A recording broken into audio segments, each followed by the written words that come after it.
Is your magic meter running low? Well, we've got a cure for you. Welcome to Disney Coast to Coast.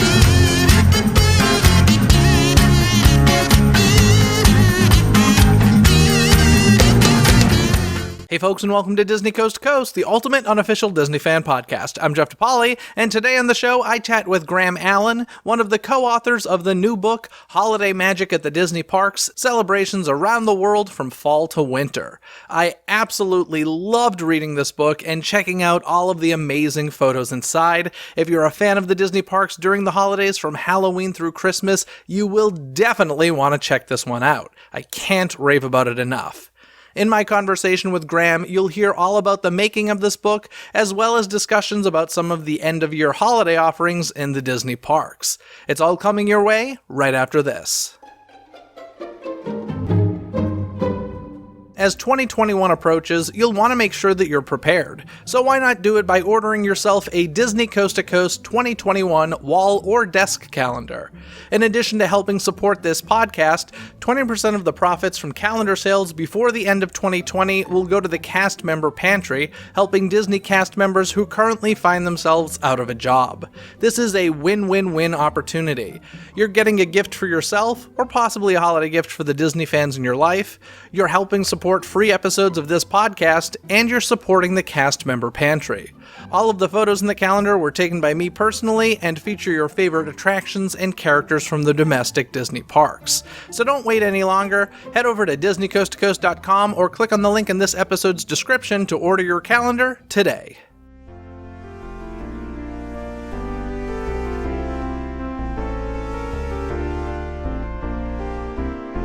What makes Disney magic more magical? The holidays.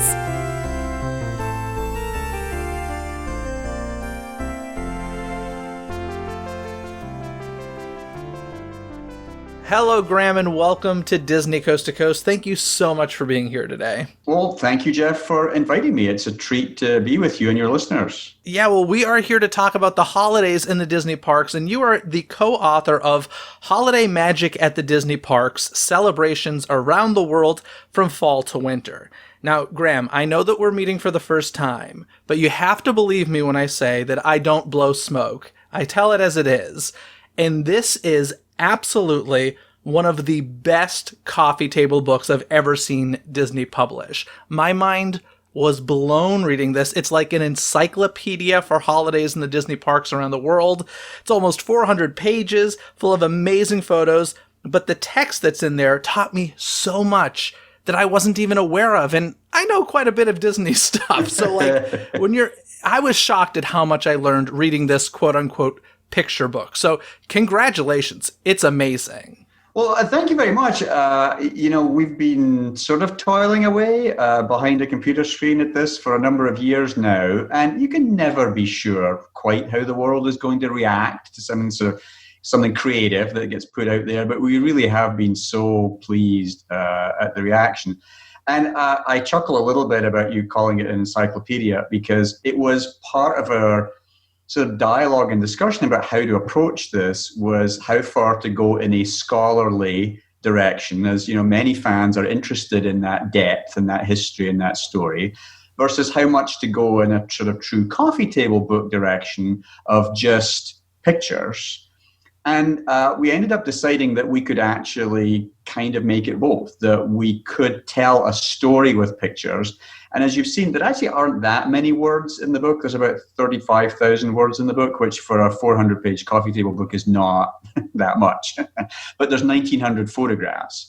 And we decided that we were going to try and tell that story, including, some of the behind the scenes or some of the history of it, using pictures. And so I hope that we got, something of a balance there. I'm very pleased to hear you say what you said. It makes my heart warm that you recognized that there was something encyclopedic about it and something a whole lot of fun too. Yeah, it was, when I say encyclopedic, never in a dry way. Like it was, I told my roommate, I've told my friends, I've told so many people, you need to get this book. Like it was one of the most enjoyable reads I've had in such a long time. And Oh, it was fantastic. The other thing that's amazing about it, it's really 3 books in one. You could have had the Halloween book, because there was plenty of information on that. You could have had an entire book on just Haunted Mansion Holiday, which is heavily covered in this, and then on, the winter and Christmas season. And you guys put it in this one book. It's an incredible find. I can't stop raving about this book. So I know it took a long time putting it together, so just thank you. It's fantastic. Well, the story sort of behind the book is Becky Klein and Becky runs the Walt Disney Archives. Becky and I have known each other for a very long time. We actually first met singing in the Disney employee choir for Candlelight. Oh, awesome. Many, many years ago. And we did an article for Disney 23 magazine in 2009 about Christmas in the parks. And that was, I think, maybe 5 pages. It was 3,500 words. And I think we got to put 9 photographs in that article. But as we were doing the research, we found so much material. We said, there's a book here. And we started talking to publishing. And, it did take 10 years. And then we met up with Charlie, who had also been germinating, Charlie Price, our other co-author. He had also been germinating some ideas about a holidays book, and he had been thinking not just about Christmas, but about Halloween. And it was the publishing people that said, don't just pick one holiday, think big. Make it about all of the fall and winter holidays, and then it becomes a substantial book. And all in the course of building it, in the course of putting all the material together, we are the ones that said, how big a book can this be? Because we really have so much material here. We have so many stories to tell. We have so many pictures. And the publishing people said, well, 384 pages, that's as big as we can go. If you want to go that big, you can go that big. Okay, I'll take every square inch that you can give us. That's such a specific page count. That just has to do with like the actual binding of a book? Yes, I think multiples of 16, I think. Well, you filled every page, I will say. Oh, yes. And actually, our editor, bless her, ended up kind of laughing at how much we were squeezing in. I ended up taking a lot of the photographs, but I also did the layouts. And so I sort of had the pleasure of putting the pieces together, so taking the pictures and putting them together. But I was the one that was forever saying, how can I squeeze something else in?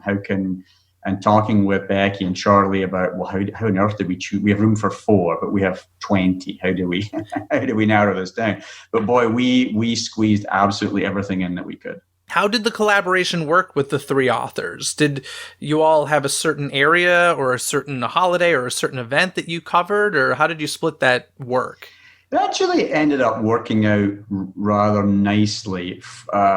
Charlie took ownership for the Halloween half and Haunted Mansion Holiday. Becky, of course, took ownership for all of the historical material. And there's a whole chapter that's historical fall, and then a whole other chapter that's historical winter. And then Becky also wrote the Candlelight chapter and sort of put all that together. So 3 deeply historical chapters Becky took ownership for. Then I took ownership really for the Christmas winter section. There was key moments though where it took all of us. Like, we photo shoots where we all needed to be there, not just to take the photos, but to take the notes. Like being at one of the Halloween parties at Disneyland, there's just too much going on in one night for one person to get it all. And so we would all be there. We would divide and conquer. We had fantastic help from Ty Popko, who is one of the Disney corporate photographers, he embraced our project with such passion and good humor. And we all needed humor to be, in It's a Small World at 3:00 in the morning. And so he would come along on those journeys to Disneyland too and be part of the team. And he would help with the divide and conquer. But I mean, something this size, I don't think any one person could take this on. There was a lot to research, but there was a lot of just gathering the material, culling the material, curating the material. Yeah, I can tell by looking at it that it was obviously a ton of work, but I gotta say, like, reading it, I was like, this must have been so much fun. I mean, I know how much Becky loves the archives, of course, and I was just like, oh my goodness, some of these older shows I'd never even heard of, which is crazy. crazy for me to even think about. So I'm like, that sort of stuff. And then, like you said, attending the parties or going to the parks after hours. Tons of work, crazy hours. But, oh, you must have had a blast. I was jealous reading this one. Yeah, it's true. It was an awful lot of fun. I mean, this is not the day job for any of us. I mean, perhaps, Becky runs the archives, and so writing historical pieces is part of her work. But, her day is already full. She did not need to add this to her day. Yeah. For all of us, this became just a remarkable passion project because we're all fans.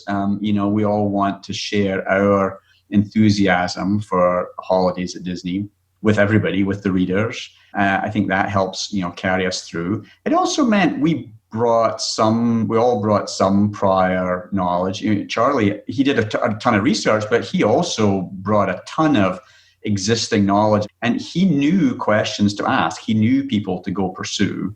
I've certainly been visiting parks for the Christmas holidays for a long time now, and so I was able to, bring some ideas. One of the neat things I think is we actually all got to share some of our favorite memories. I think for all of us, you'll find something in the book that is, an event from the past that we fondly remember, that we experienced, and it might no longer be around, but that we've experienced, and just a chance for us to relive that maybe ourselves. But absolutely a ton of fun. There's no denying that doing a project like this is hugely enjoyable. Yeah, it looked like a ton of fun. As I said, I was jealous. It's crazy. What is your day job, though? You mentioned this was kind of like a side gig for you. So what is the day job for you? I'm actually a consultant in the technology for studios, including Disney, and so I do a lot of work in what we call the content technologies. How films get made, how television shows get made, and how those movies and TV shows get delivered all the way to you via a movie theater or a TV set or a mobile device. And that actually is more exciting than it sounds. It actually is quite a lot of fun. Charlie works in TV animation at Disney. He works actually in production on TV animation. Becky is at the archives. That's awesome. I love it. Just passion brought you through together for this. It's awesome. So, a lot of the photos in here are archival photos, but there are tons. In fact, I would probably say the majority were taken for the purposes of this book. And I'm wondering, how far back did you start taking photos? And it sounds like you all kind of took some photos yourself, and at some point you had a professional photographer with you as well. So it's just kind of like this mix of everything, right? Archives, yes. You guys, a professional, and how far back did you start taking photos for it? Wow, that's a whole bunch of excellent questions in there. So 2/3 of the pictures in the book are brand new, like taken by us for the project. We're very pleased to say none of us was around in 1955. So those are definitely all from the archives.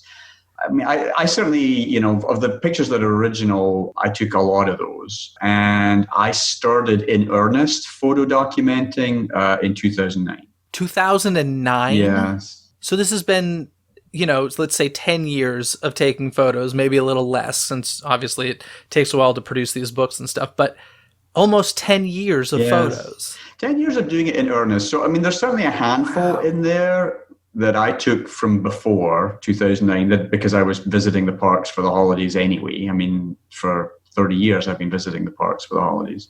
In earnest, I've been photo documenting for 10 years, knowing that this was a possibility. That, once the article had happened, in the Disney 23 article had happened, we knew that this was a possibility, even though it took a while for it to become a full-on project and get the full green light and go into like intense mode. We were in real intense mode on this for 4 years. And I say intense because you might think that when you visit the parks, the decorations are up for 8 or 9 weeks, and you think that's a long time. And no, it's not. If you're trying to visit all 12 theme parks and all 40-something resort hotels and all 4 cruise ships around the world, in 8 weeks, it's not enough. And so it took 4 years of like a plan of here's what's going to be captured, in each season. Wow. But I mean, definitely there's 10 years worth of like proper photo documentation with a view to this. And I say we did have help from Thai Popco for Disneyland photo shoots. we had help from the official photographers at Disneyland and at Walt Disney World, who went and actually did some specific shoots for us, specific, photo captures for us.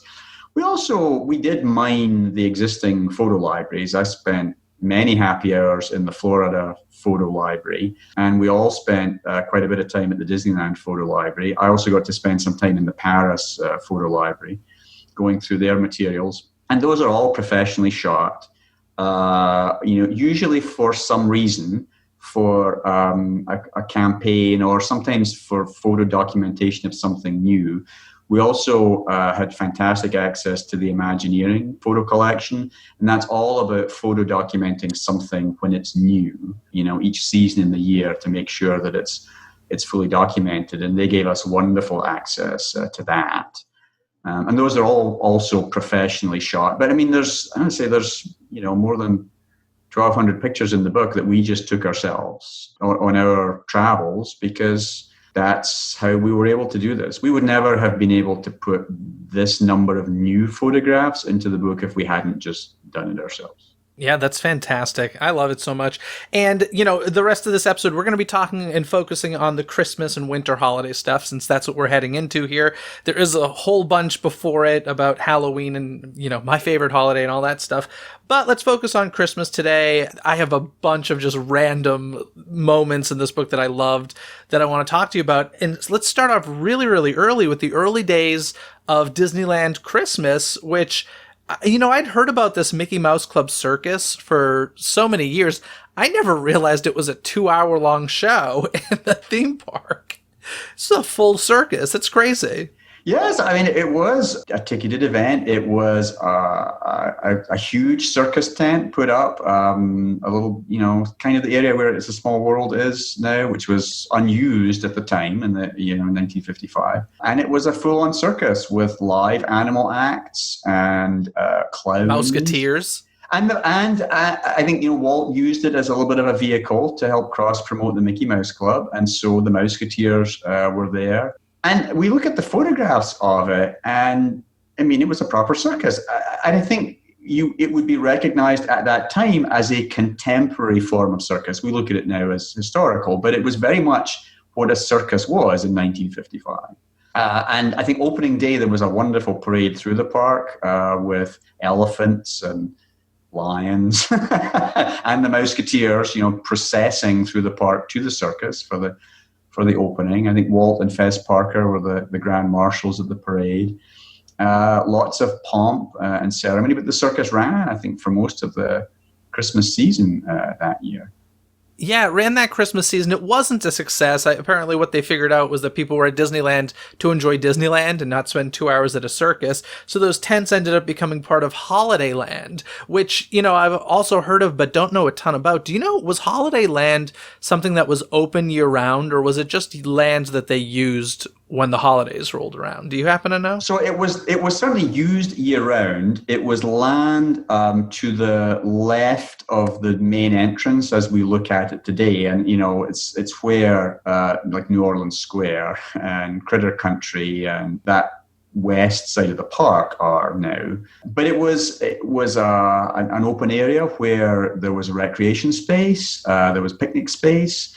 I mean, there was a fence and a gate, and if there was events where there was tickets, you would go through a little turnstile to get in there.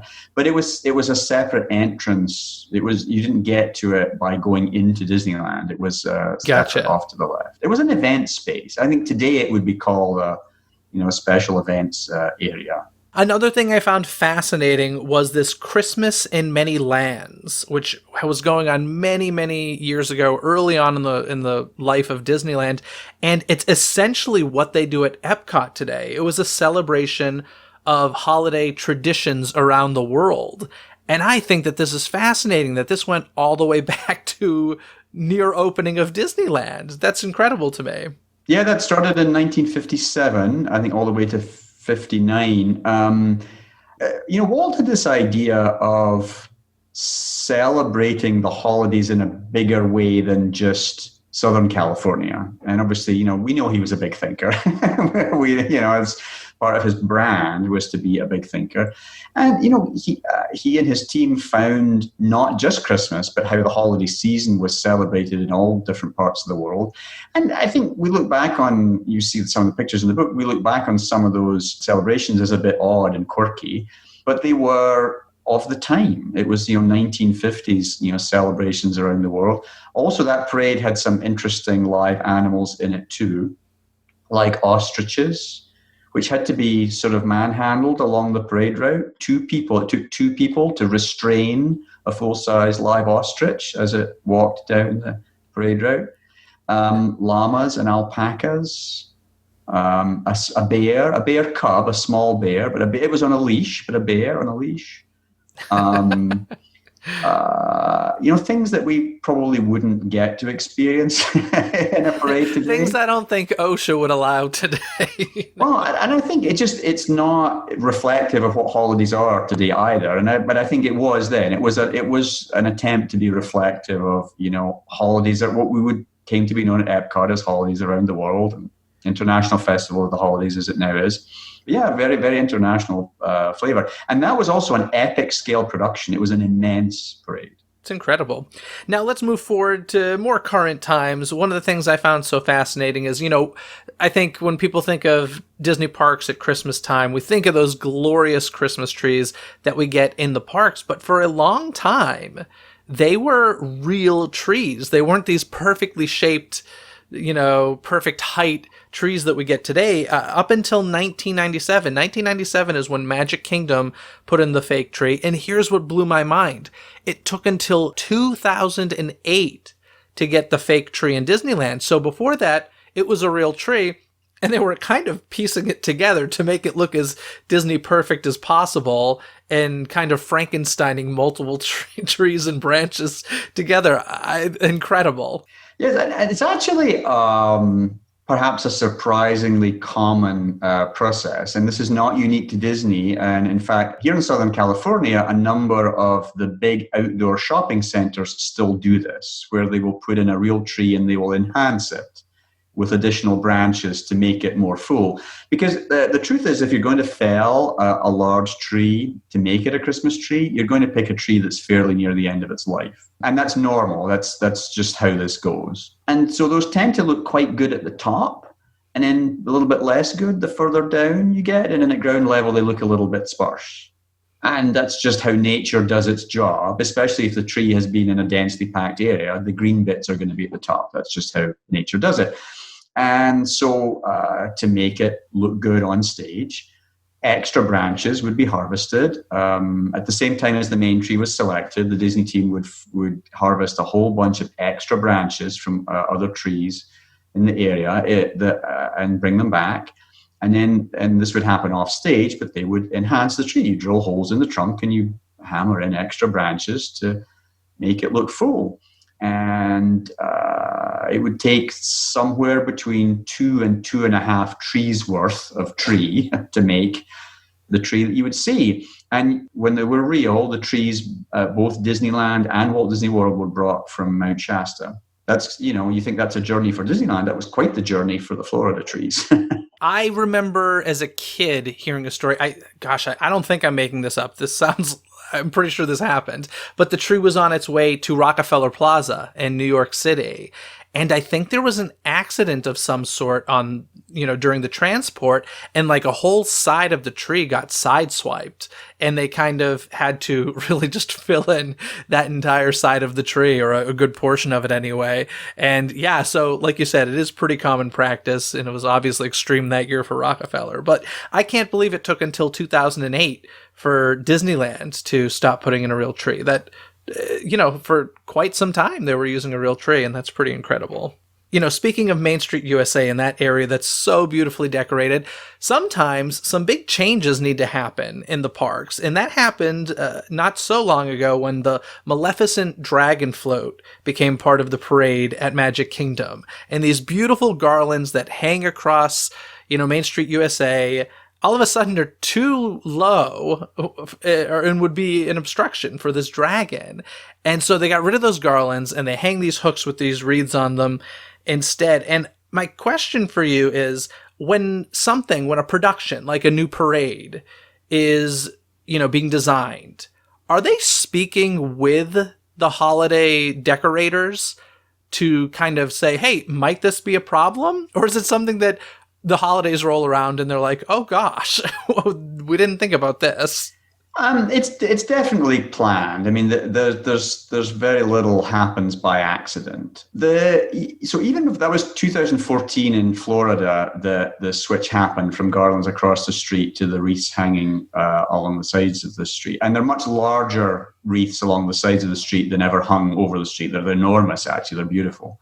There had always been, for many years, and this is true at Disneyland too, there had always been a sort of a predictable cadence of parades. There was a summer parade, and then it would go on hiatus, and there'd be a Christmas parade, and then it would go on hiatus, and then be a summer parade. And then actually the Lion King celebration at Disneyland was the first parade that broke that mold a little bit, because it was so immensely popular and it was so wonderful that it ended up running a little bit longer. And that caused the garlands to be delayed a little bit going up at Disneyland. They had to adjust the timing. But it was always, I think, part of the planning to know when the decorations are going up. There's a lot of planning. There's a lot of spreadsheets behind the scenes with dates. Even things like install dates are very widely communicated across many departments at the parks, just to make sure that there's no interference. Just that, if I'm gonna have a lot of cranes on stage putting a giant tree in place, then you probably can't rehearse your parade that night. So let's be communicating about that well in advance to make sure everything is coordinated. And what the Florida folks ended up deciding was, let's just not have the creative people be encumbered by this thought. Because I think those conversations were happening about, well, my parade is quite big. When do your decorations go up? Let me make sure I schedule this. As that sort of old-fashioned cadence of parades are just a summer thing became less and less true. The entertainment offerings became year-round, became more complex, more sophisticated. And it was the decorating folks took the initiative to say, hey, maybe there's something we can do that will make this easier and take this complexity off the table. So say 2014 is they made the flip in Florida. One area I'm so thrilled that you started making this book in time to capture photos of is Big Thunder Ranch over at Disneyland, which sadly doesn't exist anymore. I loved Big Thunder Ranch during the holidays so much, and you have a nice amount of photos in the book celebrating that. Do you have any favorite areas or specific things about Big Thunder Ranch during the holidays? I just loved it so much. I loved seeing the reindeer, and I know that they were like show reindeer that were brought in, to be part of the show. I think it was so neat to see reindeer up close. It's not something in Southern California that any of us is going to encounter on the street, thank goodness. And I think actually for a lot of kids that grow up here in Southern California, they've never had the chance to see that. And I always enjoyed seeing them, but I always also enjoyed seeing kids reacting to seeing real reindeer. Because we grow up with stories of reindeer at Christmas and all sorts of cartoons and pictures and films. And seeing them for real, I think is pretty special. That's also, of course, where the presidentially pardoned turkeys got to spend their holidays too, on stage. And I think if you've never seen a real turkey, and kids are often quite surprised at how big an actual turkey is. It looks much bigger in real life than it does on your plate. Do you happen to know the turkeys that were pardoned, did they have to be moved when they got rid of Big Thunder Ranch, or had they passed at that point? Do you know? I actually don't know. They all lived out their natural lives on Disney property, and so if they had been retired from on stage, then they were at the Circle D Ranch backstage. They all lived the rest of their natural lives on Disney property, and obviously the animals that are seen on stage is a subset of the animals that the resort has, and the ranch off stage, backstage is always home to animals that are not seeing as a guest. And so when the turkeys were not on stage, they were back at the ranch. Now, there was a super fun fact about one of my favorite stories that I had never heard before. One of my favorite stories is A Christmas Carol. And in a portion of the book where you're talking about Haunted Mansion Holiday, there's mention of the fact that Tony Baxter, I believe it was considering doing a Christmas Carol overlay for the Haunted Mansion, considering it is one of the greatest ghost stories of all time, A Christmas Carol. I found this fascinating. Do you have any other information on that?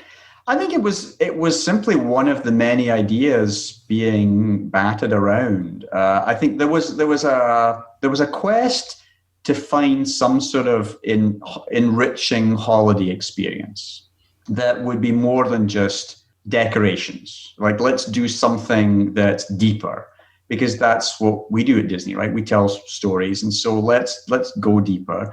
I think in the ideation phase, and Blue Sky ideation is purposefully exploring all sorts of interesting directions, very few of which end up being feasible or realistic, but part of the process is let's explore them. I think the idea of A Christmas Carol was simply one of those, and I think it had enough traction to maybe get some life and to get some exploration, and Tony being enthusiastic about it. I think, though, as we say in the book, everybody that we spoke to said the moment that the notion of marrying Nightmare Before Christmas with the mansion, the moment that idea dropped, everybody was, oh, that's it. That's what we're going to pursue, because it's brilliant. Right? It's such a neat confluence of all the right kinds of, magic and storytelling. Yeah, I always say the greatest thing I think about Nightmare Before Christmas is that it lends itself to be there from Halloween through the Christmas holidays.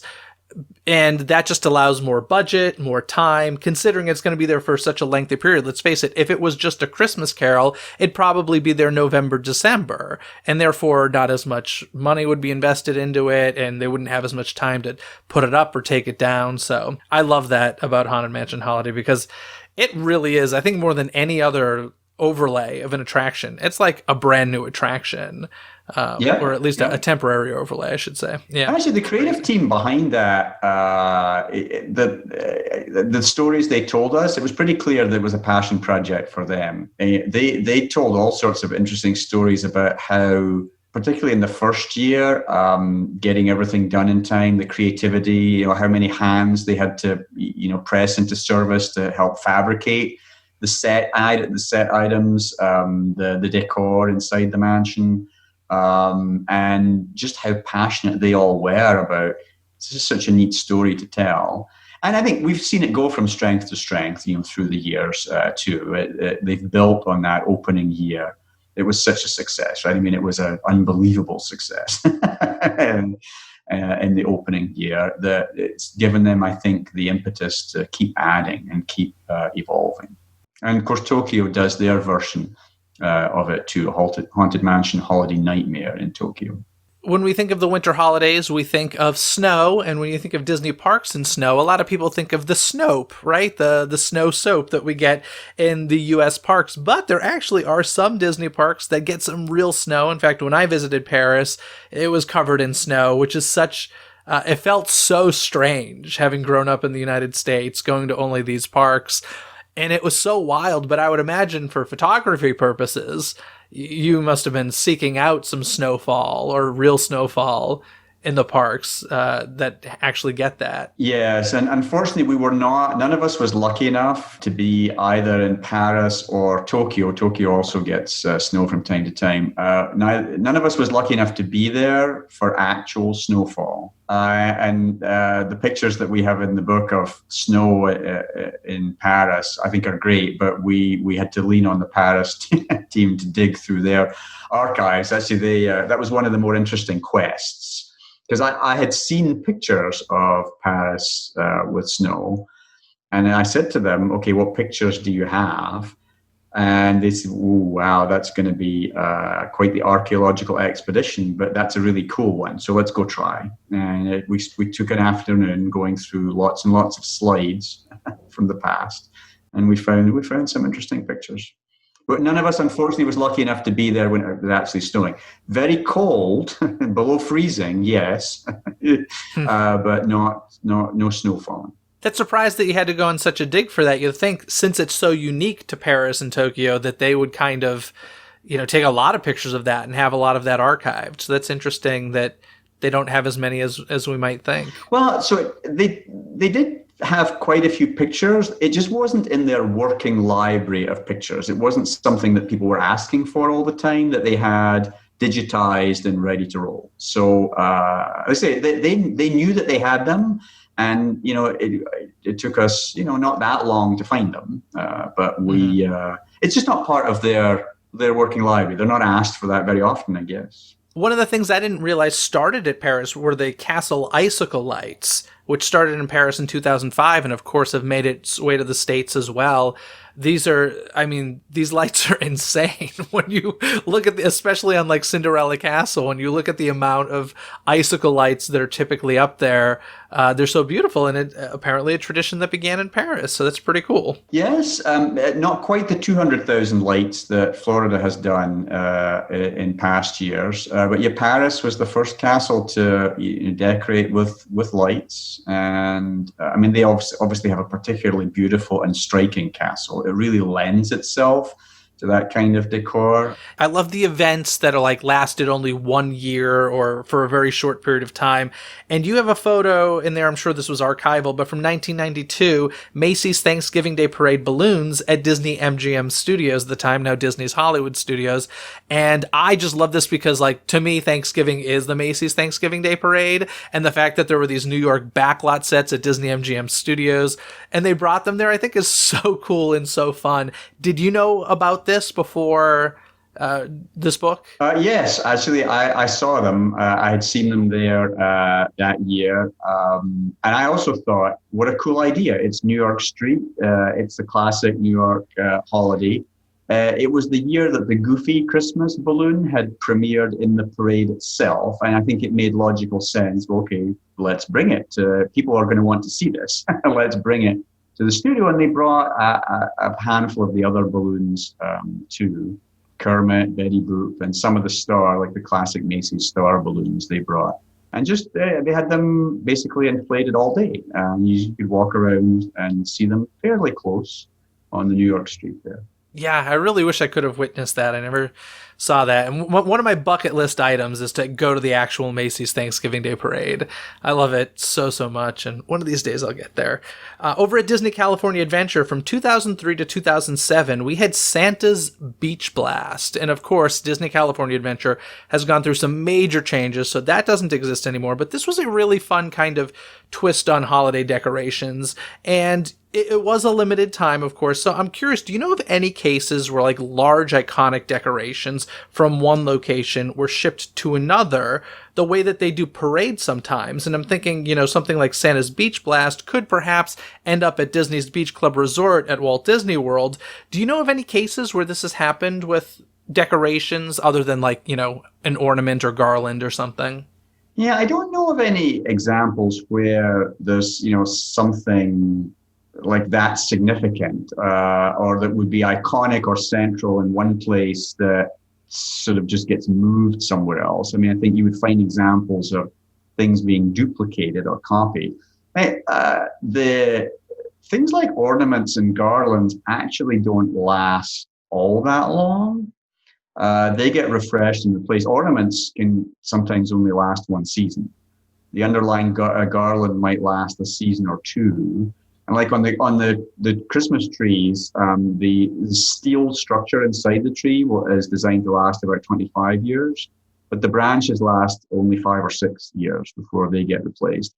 So, moving a decoration, I don't know that you would do that. You might move a design. You would take an idea, you'd lift an idea and replicate it, but probably not the actual decoration. You might remold something. You might mold some fresh copies of something and take it. When you look at the garlands in stores or in resort hotels, the ornaments on those are for the most part commercially available ornaments. And, we had the real treat of visiting the production warehouses where they make these. and it is the most amazing Christmas craft store of your dreams, where you walk up and down these aisles, stacked floor to ceiling with crates of the most amazing decorations, like Santas, like dozens and dozens of little teeny tiny Santas of all forms. Sports themed items. So in Florida, the All-Star Sports Resort, they have a lot of sports ornaments. These are actually commercially available. You can buy Christmas ornaments that are golf balls with Santa hats on them. And the Disney people, the Disney creative teams actually research all of this, and they find the sources for these themed ornaments, and they buy them by the caseload. And when you see a really carefully curated garland of goodies, like in the All-Star Sports, you see a tree or a garland that's loaded with sports ornaments. That's the result of a lot of research that the team did. And where do I find, Christmas golf club ornaments, Christmas soccer ball ornaments, right? Golf balls with Santa hats on them. They've found those, they've sourced those, and they do the curation process of making that garland for that location with all of the ornaments that help enhance the story of the location. I think that's a pretty neat job, actually. Yeah. I visited one of the warehouses at Walt Disney World on one of the behind-the-scenes tours, and it is crazy seeing the cases of ribbon and ornaments and such. And one of the things that I read in the book that I found really fascinating was if they come across a specific color ornament that they like, they'll buy as much as they can at that one time, because even if these ornaments are reproduced a year later, the color might be slightly different, and That's therefore right. they wouldn't be able to reuse them to replace a broken one or whatever. So, that's pretty incredible to think that they're really buying as much as they can, because once they're out of that stock, it's essentially time to redecorate or completely redo it. And Yes. That's pretty crazy. It is, and I would say it's a consideration that had not occurred to me in the planning of all of this. So, in the planning of decor, they do have to think about, if we are going to swap out the decor style at a resort, then we have to think about, okay, how long is this new style going to last? How many of each ornament do we need, not just for year one, but for all of the years that decor is going to be there? And let's get it now.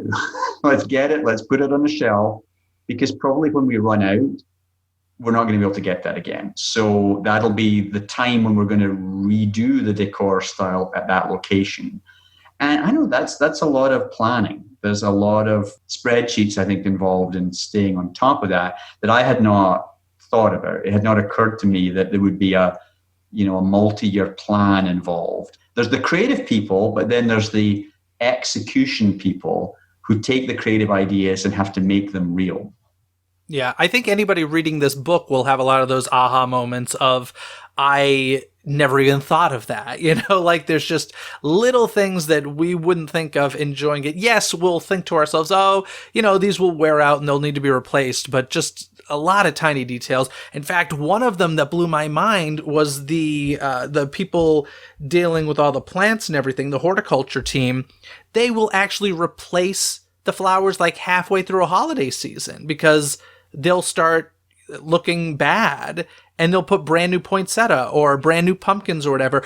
I just always assumed they're in there for the season and that's it, but they're usually replaced at least once. That's right.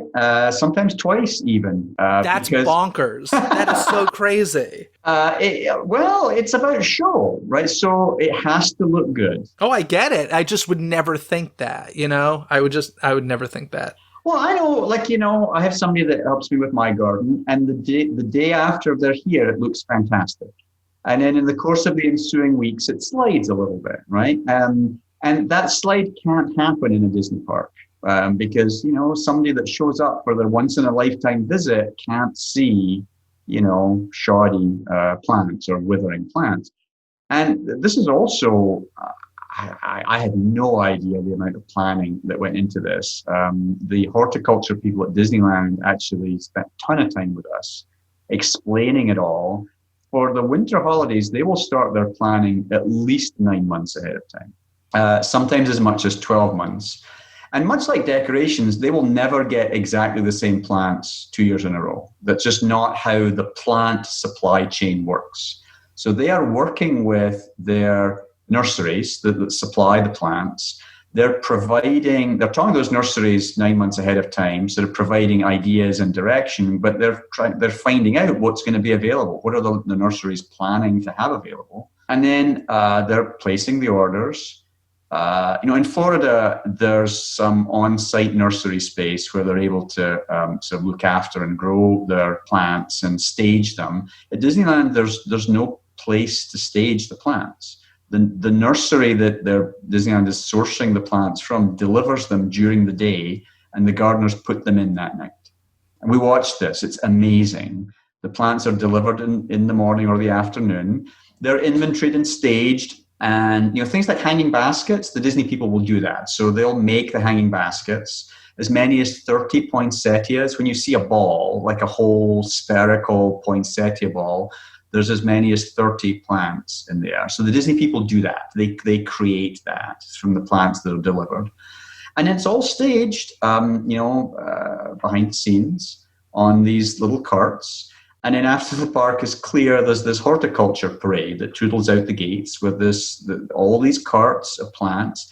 And this small army of gardeners descends, and they will plan to do an entire area in one night, and they have to.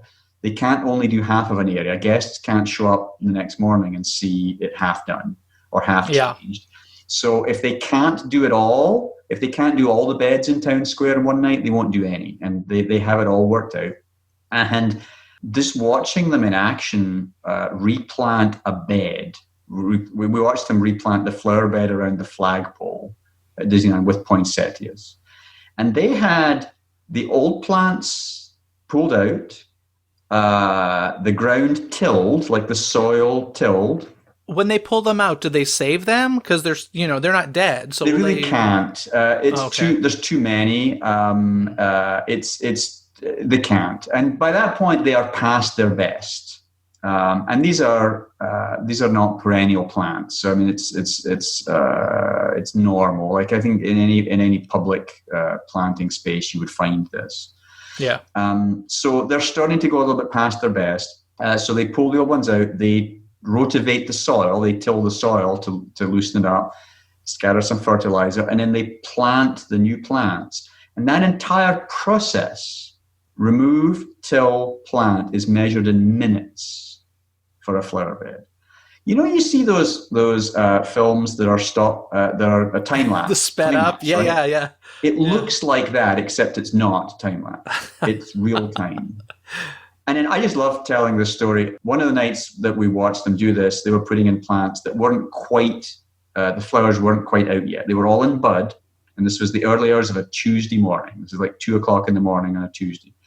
They were still in bud, and I asked one of the gardeners, when will these bloom? And she said, Thursday. That's how precisely planned the whole thing is. And so they know, that the gardeners know, the horticulture teams know for each type of plant, how long a flower will last, how long it will be at its peak, its prime.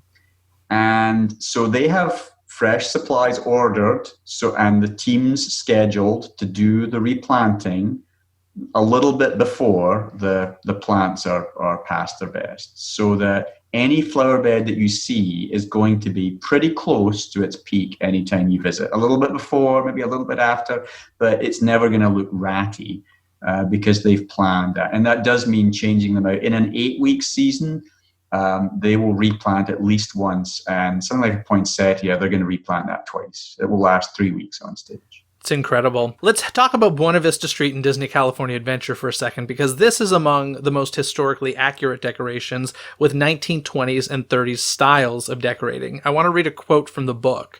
It says, "The store interiors are inspired by the look found in period photographs. The 50-foot-tall tree is decorated with ornaments cast and enlarged from 1930s originals that were handed down to team members from personal family collections.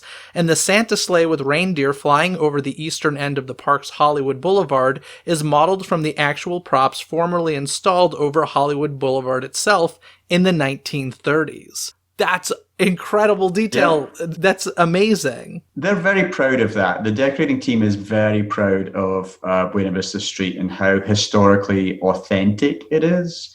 And, authenticity is part of storytelling. If we're going to tell good stories, being historically or period authentic is a part of that. But, sometimes we don't always expect that in a Disney theme park. We expect a little bit of license, or we expect it to be cartoony because that's the experience we're going for. And really, they've put a lot of energy into having that Buena Vista Street area be not cartoony, be not, or be genuinely historically authentic. It's the complete opposite of Cars Land, essentially. Which it is the amazing. Complete opposite of Cars Land. The idea of their own family members providing ornaments, that was not part of the original vision. They had a vision for, we're going to make this period authentic. And then they started, as they were doing their research, to recognize that they actually had some artifacts in their own collections that their parents and grandparents and great-grandparents had been using. Because that is a thing with Christmas trees, right? We keep ornaments, and we like to put things on our trees that are handed down in our family because it reminds us of, good times in our childhood. And so they found that they had genuine period ornaments in their own families. And they said, let's see if we can do something with that. That's so smart. Now, Cars Land is this whole other thing. I'm just curious, is there a specific little thing in Cars Land that you really love? Because they go all out, not only for Christmas, but Halloween as well. I think it's one of the most creatively decorated spaces. Do you have a little favorite thing there? I love the snowflakes made of spanners. So, the conceit in Cars Land is it's like Cars Land, right? Everything is an automotive part of some shape or form. And so the wreaths are car tires, and the garlands are made of air filters of varying sizes so that they make a sort of a garland shape, green air filters. And then there's snowflakes that are spanners formed into snowflakes. They're very cool. It is, and I think it's a really clever idea. It makes me laugh. It's so in the land. It's in the theming of the land. I don't know, it's clever. Everywhere you go in Cars Land, there's an automotive hook, to whatever you see, the decor, there is some automotive hook to it. The people that did that had a lot of fun. Yeah, I can imagine. They were, because that is so cartoony, right? As you say, it's the complete opposite of period authenticity, because it's about representing the land of the film. Which is a cartoonish line. And so they were able to just go bananas. Folks, there is so much in this book. There's no way we're going to hit it all just during this conversation. So real quickly, the book touches on Pandora and the handmade decorations they've done there, as well as Fort Wilderness and the guests decorating their own tents and trailers. Of course, there's the cruise ships in Aulani. There's the gingerbread houses made in the resorts that I thought was hilarious to find out that the wooden structures that the gingerbread is put on top of, the way that they clean them off is they leave them out and let the bees eat all the icing and the sugar off of it. That's incredible. Recycling at work. I love it. Fantastic. The Candlelight Processional has its own little chapter in there, and special one-year things like Starbright holidays at Disney Springs, the special parties in the parks, the special parades, the food, the Country Bear overlay. It's a Small World holiday. This is all covered in this book. Before I let you go, though, we need to talk about the Osborne Family Spectacle of Lights, because this is something I regret not witnessing in person so badly. This was something special at Disney MGM Studios, and I love that you documented it so well in this book. Yeah, it's one of my favorites too. I do love Christmas lights, and if you like Christmas lights, then millions of them is a pretty neat experience, right? Yes. And it's kind of perfect Disney magic. Jennings Osborne did this on his house in Little Rock, Arkansas. And he did it for his daughter. It started when his daughter was 6 years old. And he just went bigger and bigger every year. He had such I did have the pleasure actually of meeting him twice. And you talk about a big-hearted guy. Such a warm person. You could just tell that when his little daughter said, "Can I have some Christmas lights?" that the first thing he thought was, "How big can I go with this?" And he just kept adding to his house, and he bought the houses either side of his because That's one insane. house was not enough. And eventually, it outgrew his neighborhood, and it's the sort of thing that you just have to stop at some point if you're you just can't keep going. And so he did have to stop. It grew too big for his neighborhood. And the Disney folks saw the story in the papers of this poor guy that couldn't do this show anymore, this amazing show. And they thought, if anything has Disney written all over it, and in that first year, it was just 2 million lights. But if anything has Disney written all over it, it's 2 million Christmas lights. What can we do? What could we do with this? Let's see if he's interested. And of course, he loved the idea. And so he agreed to let Disney take over the show and move it to what was then called Disney MGM Studios. In the first year, it was erected along the residential street. So a series of movie sets, actually, along a street, much as a classic film studio would have. And of course, the Disney team was very happy every year to keep adding to it, much as Mr. Osborne himself had done.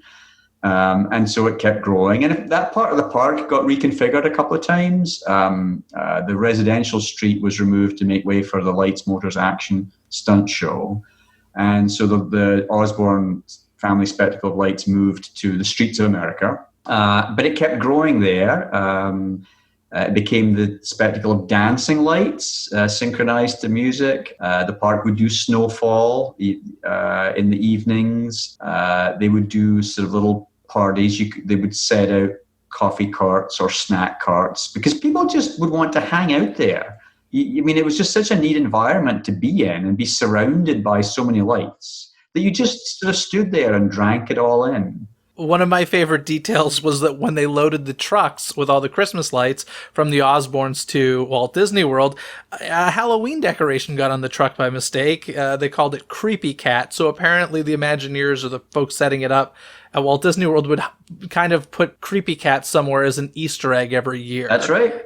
That's awesome. It was one of the Osborne family's Halloween decorations. I guess they did Halloween lights as well as Christmas lights.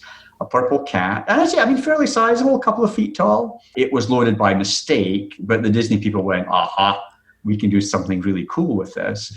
And so each year they would hide it, and it wasn't really hidden. I mean, I can't say it was ever that hard to find, but they would put it in a different place each year. It's still fun. People go, huh? What? What's this doing here? But then knowing the backstory makes that so much fun. And I think over time, people did get to know, or like fans, certainly, or regular park visitors would get to know this story. It was not a secret, and so it became a little bit of a treasure hunt for those in the know each year. Okay, where's the cat? But I also think it's just a neat little piece of Disney magic is let's do something with this. Let's make a story out of this.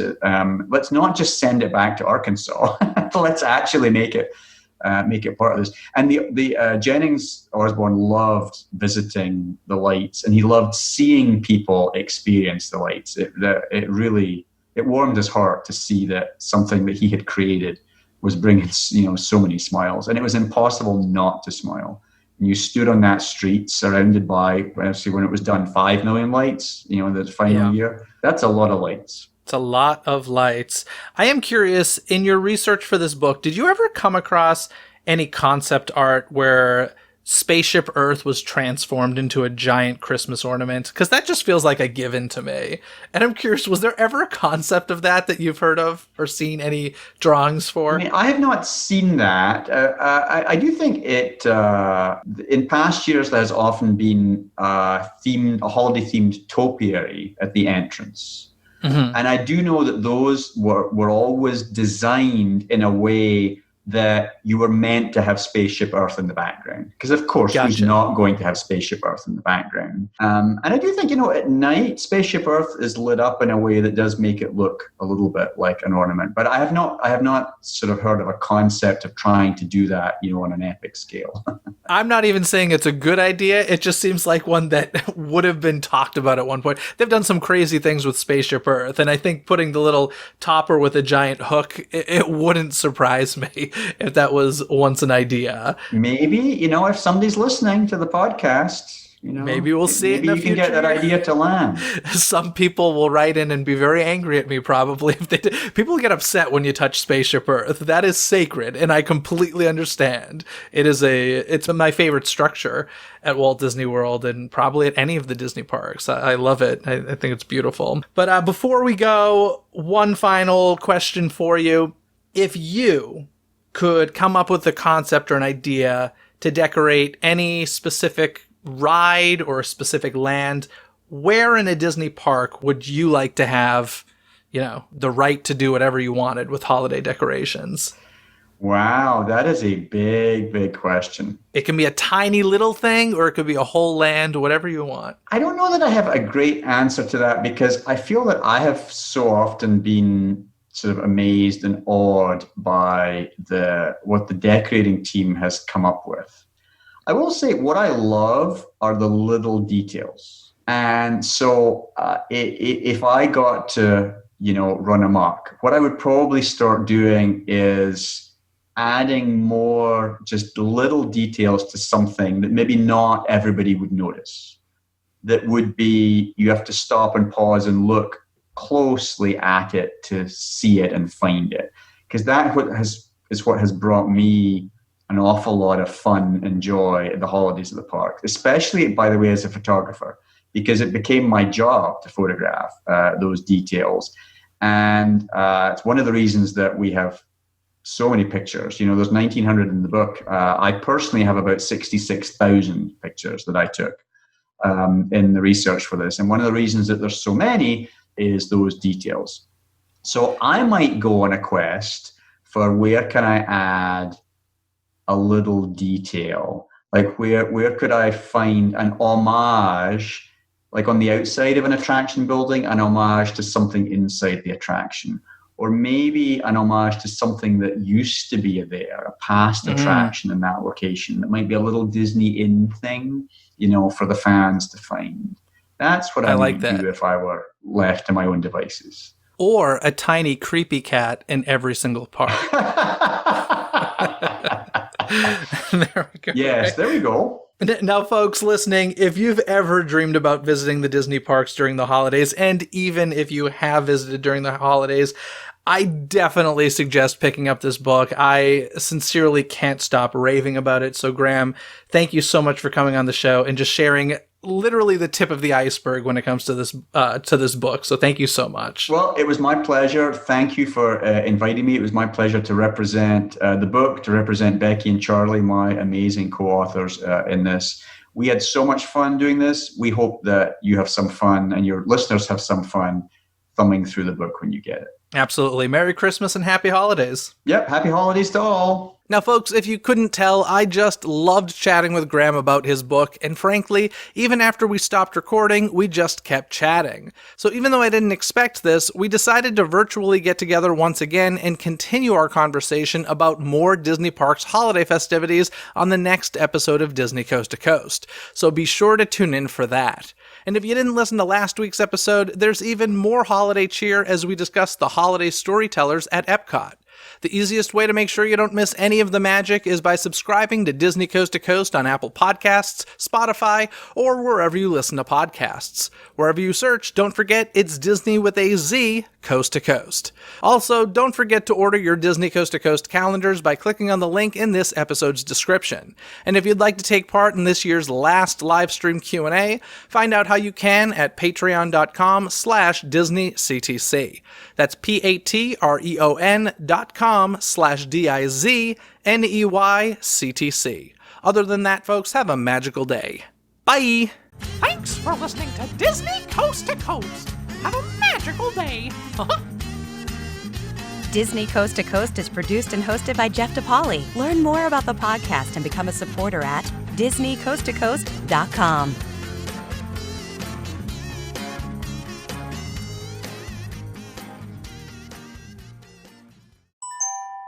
This podcast is part of the DePodcast Network. Learn more about this show, plus find more quality and entertaining podcasts at DePodcastNetwork.com. That's DEPodcastNetwork.com.